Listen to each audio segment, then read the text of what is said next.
नमस्कार किसान भाइयों, मैं सूर्यदेवल फिर से हाजिर हूँ आपके अपने चैनल एग्रीकल्चर गुरुजी में।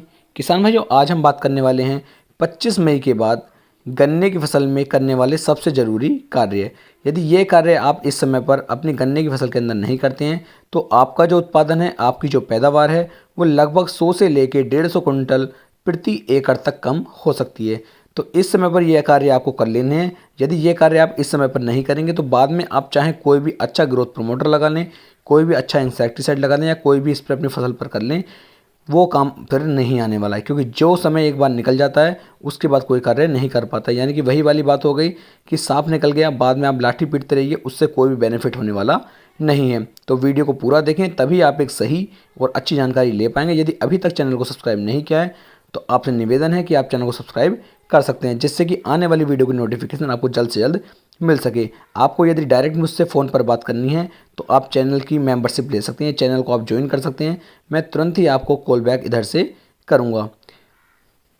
शुरू करते हैं आज का अपना टॉपिक कि गन्ने की फसल में 25 मई तक करने वाले जरूरी कार्य। किसान भाई, 25 मई का समय जो है वो आज आ चुका है और किसान भाई अब आपके पास मात्र 10 से लेकर 15 दिन या फिर 20 दिन का समय बचा हुआ है।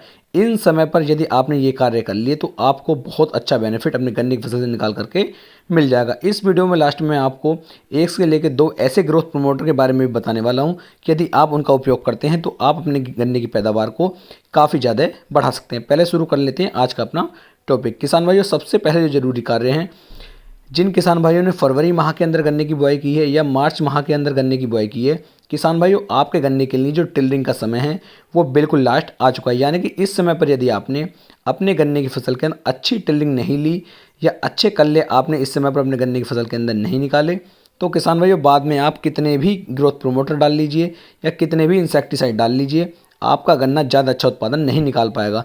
क्योंकि किसान भाई यदि इस समय पर टिल्लिंग अच्छे से नहीं हो पाती है, कल्ले अच्छे से नहीं निकल पाते हैं, तो बाद में जो है गन्ने का उत्पादन ऑटोमेटिक ही नीचे चला जाता है। क्योंकि जितनी ज़्यादा टिल्लिंग होगी उतना ज़्यादा ही उत्पादन हमारे गन्ने की फसल का निकाल करके हमें फसल दे पाएगी। तो इस समय पर आपको टिल्लिंग के लिए सभी ज़रूरी कार्य कर लेने हैं। क्योंकि किसान भाई, जिन किसान भाई ने फरवरी के अंदर गन्ने की बुआई की थी तो उनके पास लगभग तीन महीने का समय उनका निकल चुका है, 3 से 3.5 महीने का। और अब जो है गन्ना जो लास्ट टिलिंग करनी शुरू करेगा। यानी कि इस समय पर यदि टिलिंग नहीं हुई तो बहुत दिक्कत आपको आने वाली है। टिलिंग के लिए किसान भाइयों आप ज़्यादा से ज़्यादा अपने गन्ने की जुताई कीजिए, ज़्यादा से ज़्यादा गन्ने की खुदाई कीजिए। यानी कि जितना गन्ने के आसपास आप खरपतवार नहीं होने देंगे, खरपतवारों को ख़त्म कर देंगे, उतनी अच्छी टिलिंग आपका गन्ने की फसल निकाल करके आपको देगी। साथ ही साथ किसान भाइयों आपको अपने खेत की निराई गुड़ाई करनी है।